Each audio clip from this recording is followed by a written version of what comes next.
Cara, você está falando de saga, vamos entrar mais no assunto das HQs. Qual a saga mais importante dos dois universos, DC e Marvel? Quais são as sagas mais influentes, as que você mais gosta? A saga mais importante, não só DC ou Marvel, mas das histórias em quadrinhos de super-heróis em termos gerais, na minha opinião, é Crise nas Infinitas Terras. Nunca foi feita uma coisa tão grandiosa, tão ambiciosa, e tão bonita e tão cuidadosa como foi feito naquilo ali. Você tem décadas e décadas e décadas de continuidade, tratadas com respeito. E quando eu li aquilo pela primeira vez, eu não conhecia 80% dos personagens que aparecem ali. E mesmo assim você adorava. Sabe? A maioria dos brasileiros não conhecia, porque muito daquelas histórias que eles estavam trazendo nunca tinham saído aqui. E muitas delas não saíram até hoje. Então a gente ficava vendo aquilo e falava, pô, eu não sei quem é esse cara, mas tá legal pra cacete isso aqui, sabe? Trocentos mil personagens lidando com aquela situação. Crise pra mim é uma coisa que nunca vi igual de novo, assim, nos quadrinhos. E acho que é a coisa mais legal já feita, assim, nesse aspecto.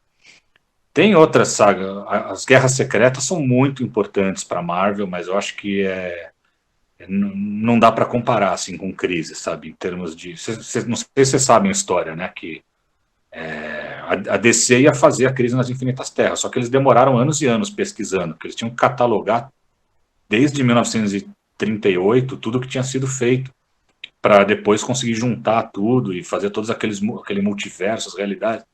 E a Marvel ficou sabendo antes e falou, puta, vamos fazer antes que esses caras, então, alguma coisa. Vamos inventar alguma coisa antes aqui. Fizeram as Guerras Secretas.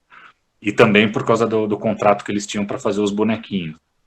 Os bonequinhos Guerras Secretas, que por sinal, eu tenho aqui o primeiro bonequinho feito do Wolverine, foi esse aí de Guerras Secretas, eu tenho aqui em casa. Action figure, né? Bonequinho é meio... Mas eu chamava de bonequinho, vamos lá. Mas, assim, para mim, Crise é importante. Guerras Secretas é muito legal mesmo.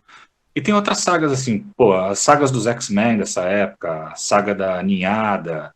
E mesmo quando ainda não tinha esse conceito de saga, né, pô, Dias de um Futuro Esquecido, para mim, é o arco mais legal já feito com X-Men e um dos melhores já feito em história em quadrinhos. Algumas coisas eu lia e eu ainda não vi serem republicadas. Eu queria muito ver de novo aqui no Brasil. Atos de Vingança, tinha umas sagas menores assim que eram bem legais. Você tá falando de saga, né? Acho que uma de saga de ser reeditada, uma que acho que ninguém quer que seja reeditada é aquela do Homem-Aranha. Do Clone? A do Clone. Cara, eu vou te ser sincero, eu nunca li ela inteira, porque são anos e anos dessa saga, né? Se lançasse eu compraria para ter, sim. Mas é ruim. Nossa, é péssima. É que nem saiu X-Men Massacre, saiu um tempo atrás. Eu sei que é uma bosta e eu comprei. Aí você fala, por que você fez isso? Fala, não sei. Eu li na época, eu quis ter de novo na prateleira, assim, mas eu sei que é ruim. Mas explica aí por que a saga dessa saga do Homem-Aranha é ruim. É uma saga que faz um monte de forçação de barra, ela se estende muito tempo, e ela diz, o Peter Parker é o Homem-Aranha, não é mais, agora é. Então fica mudando isso o tempo inteiro. Eles dizem que o clone era o Homem-Aranha, aquele Homem-Aranha que a gente tinha conhecido desde os anos da primeira saga do clone lá, que foi nos anos 70, eles dizem que era o... E depois daquela saga, a gente ficou acompanhando só a vida do clone, que o Homem-Aranha verdadeiro, o Peter Parker verdadeiro, tinha sumido ali. Então tem um monte de coisas, assim, né? Tem uma filha do Homem-Aranha que aparece no final, que fica um final meio aberto, que nunca é explicado. Tem um monte de coisa ruim, assim. O Aranha Escarlate, que eu acho um personagem legal, mas fica nessas indas e vindas aí. Mas como eu não li tudo, tem muita coisa. Eles copiaram até aquele negócio do Super-Homem, sabe, quando o Superman morreu, que aí apareceram 4 Superman lá, o Aço, o Superboy, o Erradicador e o Super Ciborgue, eu acho. Os caras fizeram a mesma coisa no Homem-Aranha, tem uma hora que aparecem 4 Homem-Aranha lá, que você tinha que adivinhar qual deles era o verdadeiro Homem-Aranha, então umas decisões editoriais meio fracas. Você estava falando aí de saga que encheu o saco, que é ruim pra caramba.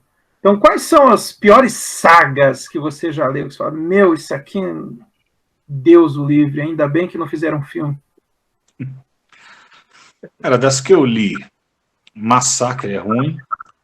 Massacre é uma saga dos anos 90 que você descobre que o professor Xavier ficou tão perturbado lá que ele acabou criando uma criatura, surgiu uma criatura psiônica lá, que era esse Massacre, que era meio uma mistura dele com o Magneto. E aí esse cara causa um problema lá que mata todo. A maioria dos vários heróis somem da nossa realidade.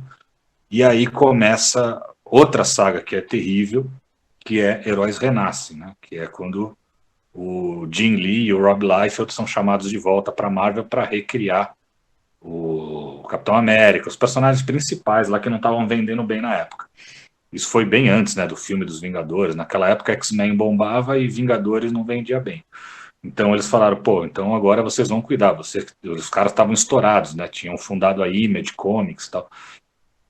Aí eles falaram, bom, então beleza, vocês vão reciclar esses caras aqui. Mas deu muito errado. Foi aquela época em que o visual era tudo e a história dane-se. Então são histórias mequetrefes. O Rob Liefeld atrasou um monte de coisa lá e acabou sendo mandado embora no meio do negócio.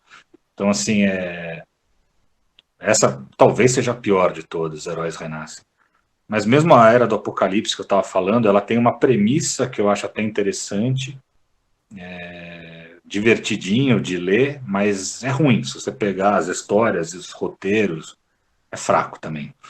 Essa do Rob Liefeld aí é interessante, que é aqueles desenhos que o cara tem um peito imenso, né?